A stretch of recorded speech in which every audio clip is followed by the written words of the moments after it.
Praise the lord. ఈరోజు దేవుని వాగ్దానం ఇర్మియా 1వ అధ్యాయము 19వ వచనము. వారు నీతో యుద్ధము చేతురు గాని నిన్ను విడిపించుటకు నేను నీకు తోడయ్యున్నందున వారు నీపై నీ విజయము పొందజాలరు. ఇదే యెహోవా వాక్కు.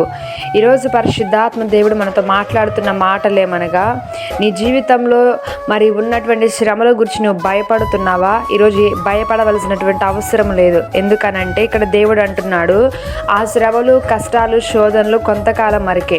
యుద్ధము చేస్తాం అంటే యుద్ధం అయితే జరుగుతుంది, శత్రువు యొక్క పోరాటం అయితే ఉంటుంది. కానీ ఆ శత్రు పోరాటం నీ మీదకి వచ్చినా నువ్వు బాధపడవలసిన అవసరం లేదు, దిగులు పడవలసినటువంటి అవసరం లేదు. ఎందుకంటే ఈరోజు దేవుడు అంటున్నాడు, ఆ శత్రు పోరాటంలో నుండి నిన్ను విడిపించుటకు నేను నీకు తోడై ఉన్నాను అంటున్నాడు.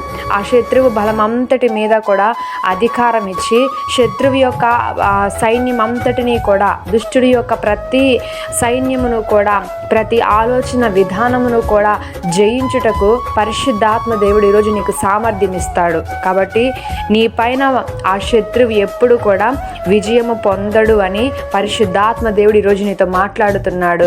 ఆ సాతాను నీ జీవితంలో ఎన్ని మార్గాల్లోనైతే ప్రవేశించి నేను లోకంలో పడవేయడానికి, నిన్ను కృంగదీయడానికి చూస్తున్నాడో, సాతాను యొక్క శత్రువు బలమంతటి మీద ఈరోజు నీకు అధికారం ఉన్నది. వచ్చినటువంటి పోరాటాలలో కృంగిపోకుండా ధైర్యముతో ఉండి విశ్వాసంతో ముందుకు సాగినట్లయితే పరిశుద్ధాత్మ దేవుడు ఖచ్చితంగా నీ పక్షముగా నిలబడి నువ్వు వాగ్దానం ఎత్తిపట్టి ప్రార్థించిన ప్రతిసారి విజయముతో నిన్ను నింపుతాడు. ఆ శ్రమను, ఆ కష్టాన్ని జయించగలిగే సామర్థ్యమును కూడా పరిశుద్ధాత్మ దేవుడు నీకు ఇస్తాడు. అటువంటి కృప ఈరోజు మనందరికీ కూడా యేసు నామములో పొందుకొందుముగాక. ఆమేన్.